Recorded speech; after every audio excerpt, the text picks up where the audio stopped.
Welcome to HorrorBuzz Live. Hello. I'm Eric. I'm Amantha. And we're very excited about tonight's show because we're going to be talking to Norm and Adrienne about their adventures in Sundance this year, or virtual adventures in Sundance. Sorry, so, I am in the control room. Sorry, guys. I don't. Okay. So it's my turn now. Wait, there we go. It's my No, I see who's actually there in Park City. Yeah, I am actually. You know, awesome. it's very fantastic. It's very cold here today. I can see that the car behind you looks frozen. Frozen stiff. Yes. All day that car's been here. Oh my God, we're terrible. Okay, sorry. Keep on trucking.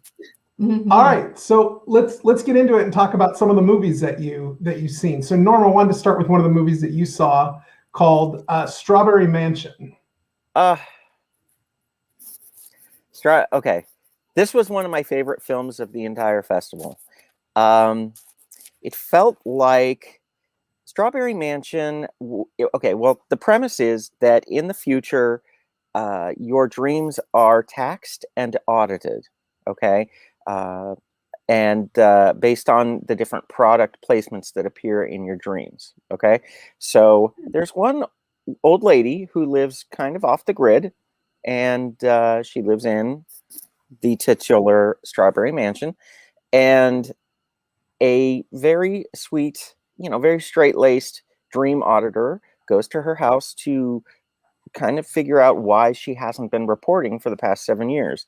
And well, she hasn't upgraded to the new system, and like all of her dreams are on VHS and, looking tapes, and well, then hijinks ensue, and an evil son of the old lady's rolls in to try to capture some technology that blocks the ads, that pop up in your dreams. And essentially, this is a very whimsical, bizarre, almost intentionally low budget, wonderful film. It felt like Wes Anderson, John Waters, Tim Burton, with a little bit of Charlie Kaufman. I mean, and it was silly. It was fun. It expected you to accept the stop motion animation and the bizarre setups and everything, because it was, after all, a love story, and it was very sweet, and I loved it. That's fantastic to hear. Yeah. It seems like in just seeing a preview of it, it definitely captured my interest. The fact that, they're doing dream audits, and interesting that you bring up the fact that they're taxing on product placement in your dreams. Yeah. Which now I'm trying to think, do I ever have product placement in my own dreams? I'm not sure. So now I'm have to pay attention a lot more when I'm sleeping. Eric? Yeah, it was a lot of fun. Awesome. Yeah. Good. Well, that sounds really good. I'm definitely looking forward to seeing that one. Adrienne, I want to start with a short film that you saw called Ghost Dogs. Yes, I already know which one you're talking about, because I had a really high review on that one when I put up the review, because that one really, it blew me away. I wasn't really expecting, there were a lot of shorts this year. They had a whole block for animation, dedicated to just animation alone. And then this one was one of the few horror ones. And it was just my favorite one out of that lineup. I had to dip out of the award ceremony. The award ceremony is going on right now. It didn't win anything while I was watching, but I hope it does, because I thought it was great. It reminded me a lot, in the review I mentioned, the darker side of Mike Judge. So not really his King of the Hill stuff, but more of his Beavis and Butthead animation kind of stuff. So it was really going into kind of like, just having like the dark places of your mind expressed in animation. So that short was really good. There was a lot of what the fuck moments in it. It was like I mean, I don't know if I can say, but there was like dogs. No spoilers. No spoilers. Okay. So, I mean, I don't know if it's a spoiler, but it's just like what the when you're watching it, you'll be like, what the fuck did I just watch? But it's really good. So I do recommend that one if anyone gets a chance to still screen that block, then definitely wait until you get to see Ghost Dogs, because that one is primo animation to me. Cool. So you mentioned it was Mike Judge. I didn't realize that. No, Or not, it's like his, or it's like his. it's not by Mike Judge. Oh, okay. It reminded me of, so it was kind of like Rocko's Modern Life, those kinds of animations from like the late 90s, where it was like not wholesome animation. Right. It was like, you know, expressing, using animation to express adult themes. So it was kind of from the director of this short his name's Joe Kappa, but just his animation style reminded me of, you know, kind of what Mike Judge was doing with animation. Okay. Rocko's Modern Life is one of my favorites. So. Yeah, and you would like this one then, because it's, you know. Okay, I'm very excited to see it for sure. Real quick, while we're talking about it, short here, were there any of the other shorts that really stood out to you that you saw? Well, there was one not in the animation block, so it was called Wiggle Room. So when I was watching the awards ceremony, the lead actress of that one, unfortunately I can't remember her name right now, but she won an award for that short, and I thought she really deserved that one because that short's really good. So it was called Wiggle Room. It was, you know, just kind of a dramatic story. It was a young girl trying to go to the insurance office to get her money to pay insurance for her wheelchair ramp at her home, but the insurance company, you know, of course, didn't want to give her the money. So then, you know, drama ensues. But she was really good in that one, and that one did actually win an award. So if you want to check out Wiggle Room, that's another short. There were a lot of shorts this year. They were all really great. Cool. Okay. Thank you. All right. Well, going back to Norm, the next film we wanted to hear from you about is called 8 for Silver. Okay. Well, 8 for Silver was an interesting film. It was a good one. It was, I actually found it to be, oh God, overproduced. It, you know, especially for Sundance, where this year in particular, there was a lot of, they kind of got rid of the big studio projects because, you know, they were kind of holding back because it was all online this year. So you didn't see many like big budget things, but this was one of them, and it was a very dark take, kind of an origin story on the werewolf lore, and by all accounts, it was very well done, creepy as hell, and nice and bloody at times. But I would say it was a little long. It was almost 2 hours, which in and of itself is not a bad thing, but it felt like it took its time. It was written and directed by Sean Ellis. His first movie, his previous movie at Sundance was Metro Manila, and that won an audience award. So this one, it's a good piece of work. It's a good film, solid piece of work, a large cast, some CGI in it that's actually used well. It's nice to see that when it's actually used well. But it was a bit fat. I'm gonna say it. It was a bit had a little too much. Okay. Was there was it you said it was overproduced. So I guess my question would be, in what way was it too stylistic, you know, or was it just over, like, how would you describe just like an element, say one scene? You know, maybe overproduced is not the correct term. I don't know. It just felt, you know, it was perfectly color corrected. Everything, the production design was phenomenal. I mean, it had CGI.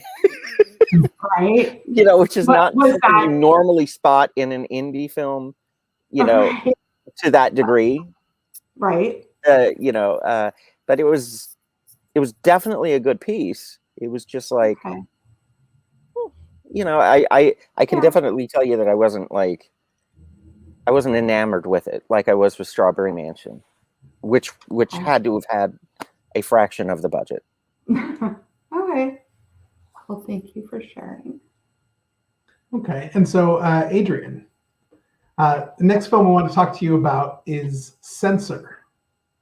Okay, yeah. So Censor was another one of, it was one of the first ones that I got to enjoy at Sundance. I think it screened on either night 1 or night 2. And I remember it really pumped me up for the festival in general because it was just really good. It was kind of, it didn't hold back at all. And it kind of just really went for it. So I really appreciated that. And it was a strong female-led movie.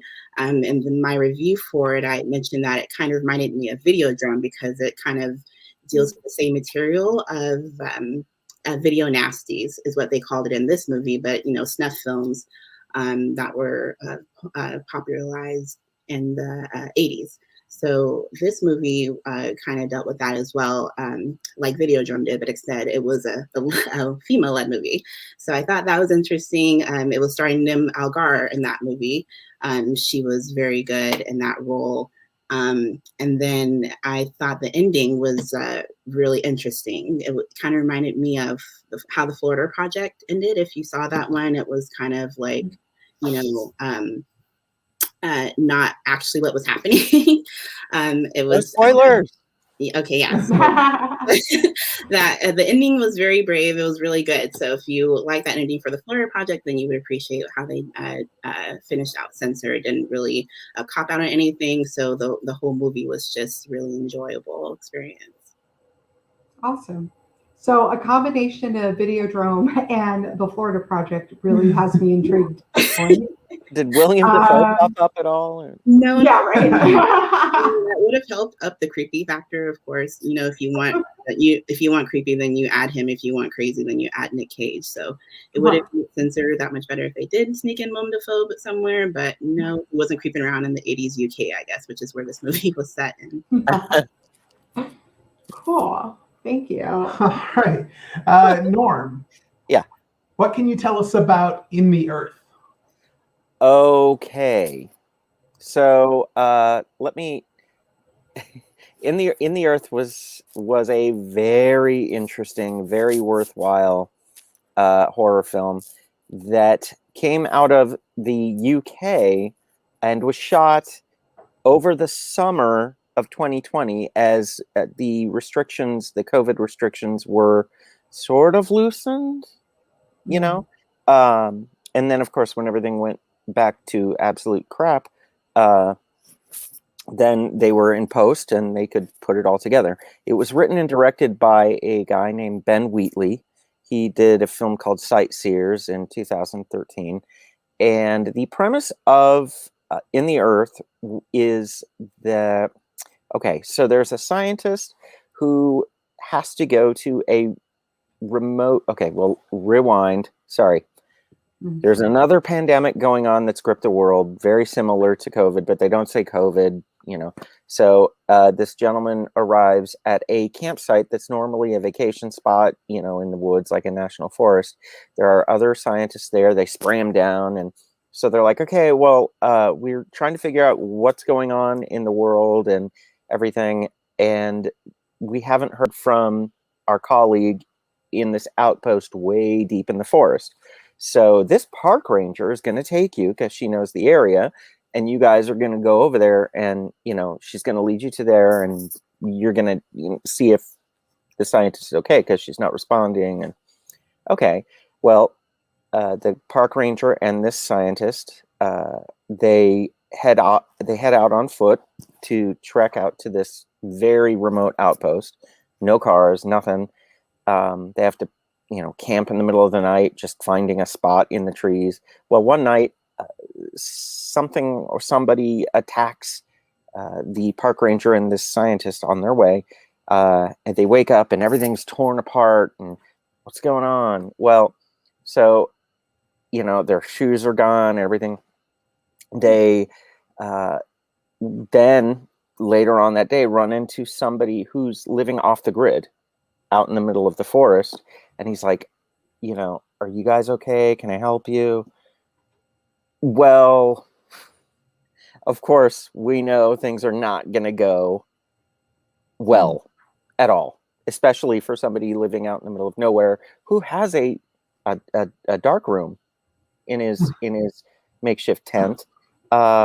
And you know, they make the mistake of accepting a nice little drink that he offers them, and things happen. So essentially, it wraps up ancient folklore of, you know, like nature rights, you know, naturalistic, you know, pagan rites in the forest and stuff like that, and what's going on right now, and perception, and all of these things, and boy, does it get nice and dark and fun. And there was even, it was really weird. I don't know, Adrienne, I don't know if you noticed this, but there was they this year they had these advisories, like content warnings, of like, oh, this contains graphic violence, or this contains blah. Well, this one in particular had a warning, a strobe warning. Oh yeah, I think I did get one of those. Yeah, because there's one scene where, you know, there's a bunch of lights in the forest and they're flashing, and it's disorienting. Anyway, so it was a trippy, weird, strange movie that I thought was totally solid. I think I gave that one a 7 out of 10. But yeah, it was solid. Okay.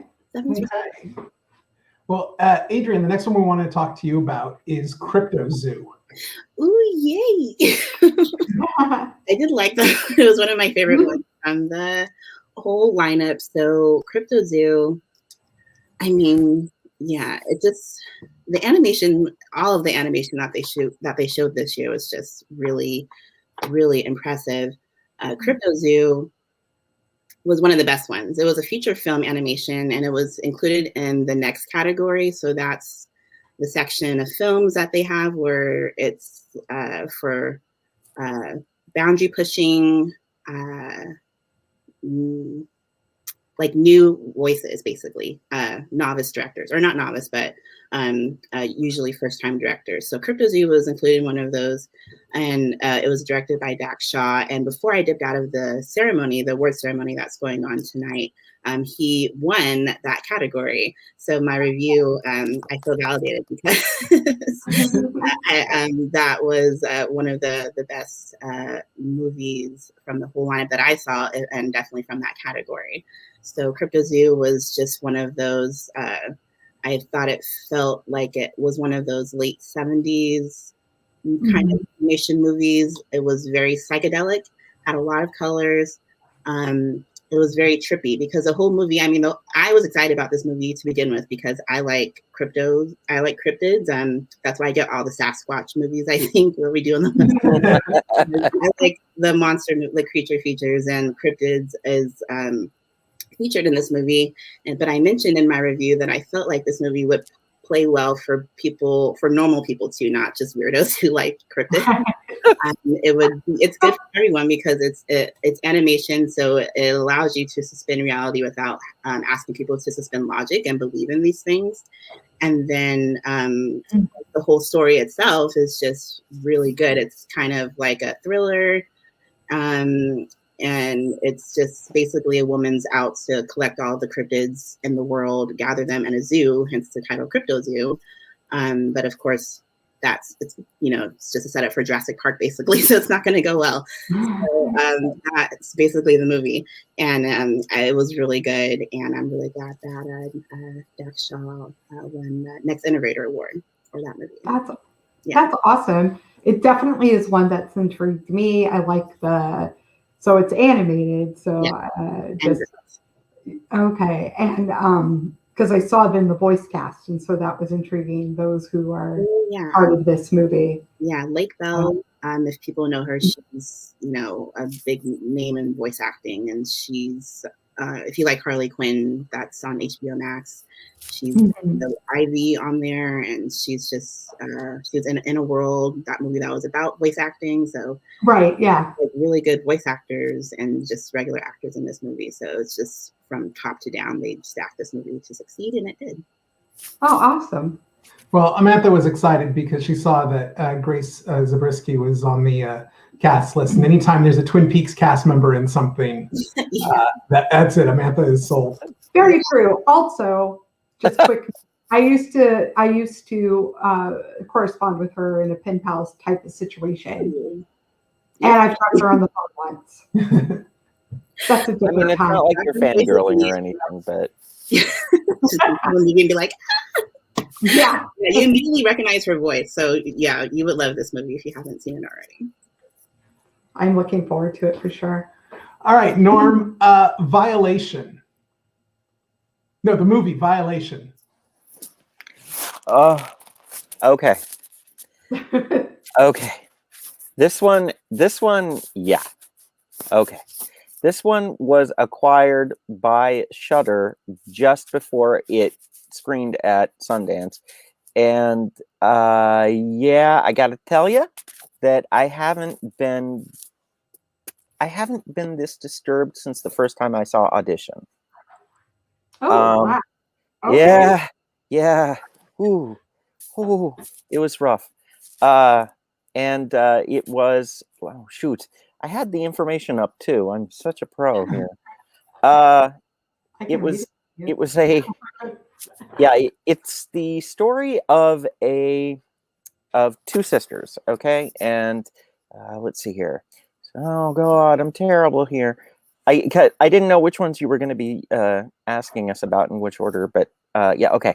So there's the director, screenwriters were Madeline Sims-Fuhr and Dusty Mancinelli, okay? And Madeline also plays the main character who goes off with her husband, who she's having a hard time with. They're going to be getting a divorce, you think. And she goes off with her sister and her sister's boyfriend to a weekend getaway in a cabin. Well, something happens between our main character and the sister's boyfriend, and the sister's boyfriend takes absolutely no responsibility for it. None. And wants to, and this essentially devastates, it completely ruins the relationship between the sisters. So Madeline's character decides she's going to exact very, very, very graphic revenge on this guy who absolutely ruined her relationship with her sister and takes no responsibility for it. Okay. So yeah, it was some heavy stuff.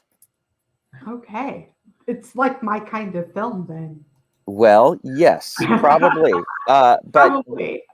What's interesting about this film is that it's told in a very elliptical manner to kind of keep you guessing, not only as to what's going on, but kind of like where you are in the timeline.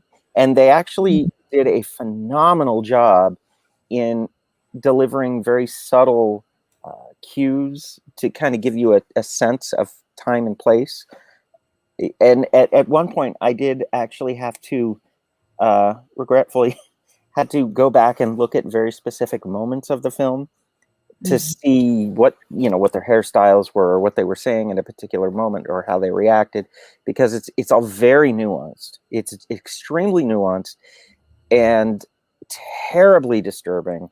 And yeah, I found it to be very effective. Awesome. Okay. All right, Adrienne, what can you tell us about Prisoners of the Ghostland?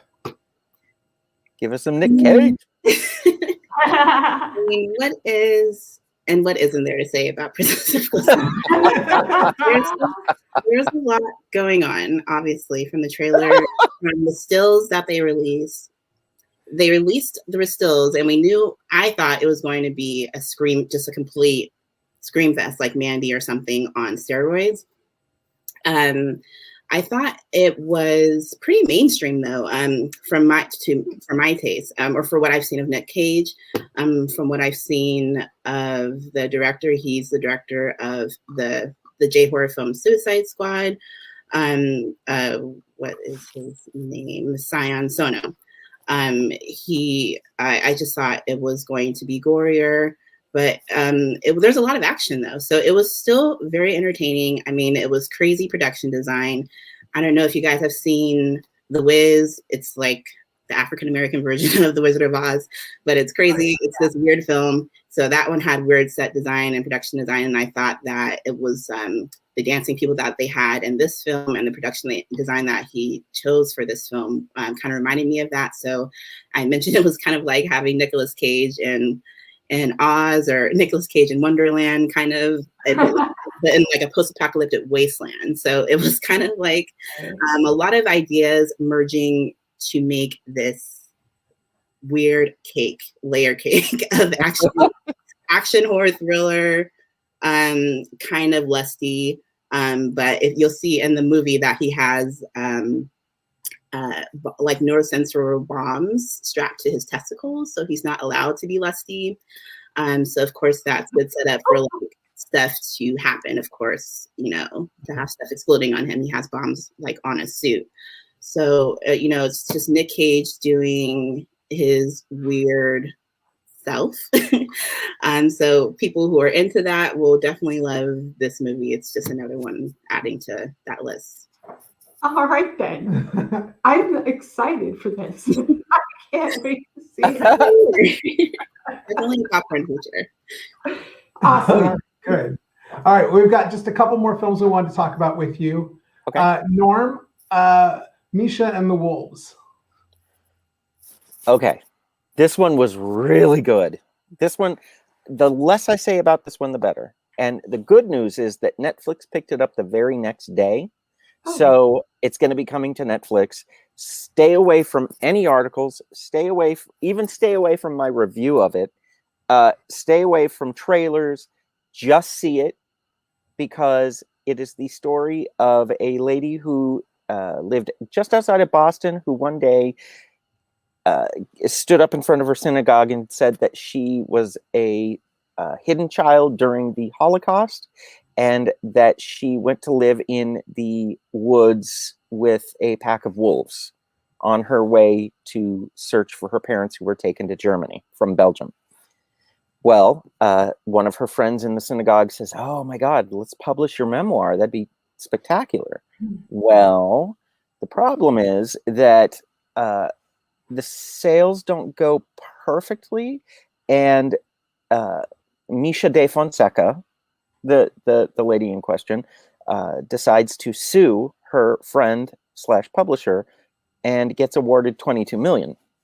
Oh my goodness. So, of course, this just devastates her friend, the publisher, and the story goes from there. But I can't say anything else about it. What I can say, it's one of those things that's so infectiously watchable that you're just like, you're glued. 100% you're glued. So see it. That's all I'm saying. For sure. Looking forward to it. For sure. All right, we've got one more film that this one certainly veers away from the horror genre. But Adrienne wanted you to tell us about Judas and the Black Messiah. Okay, yeah. So this one was another one that I anticipated. I know a lot of people were anticipating as well, because the cast is just stacked. So it's starring Lakeith Stanfield and Daniel Kaluuya. So they've already been in other movies together. They were in Get Out, but then in that one, Daniel Kaluuya was more of the star. In this one, it was more kind of like not that they were competing, but it was like, you know, they were co-stars, definitely. It was equal. I would say the movie was equally about both. So you might think that it's like about Fred Hampton movie, but it's equally about, you know, William O'Neill. So he plays the Judas character, and then Fred Hampton is of course the Messiah, the martyr. So it's, you know, a movie that's centered around Fred Hampton's latter years, the last few years, probably 3 years of his life, as he was starting the Black Panther movement and the Rainbow Coalition.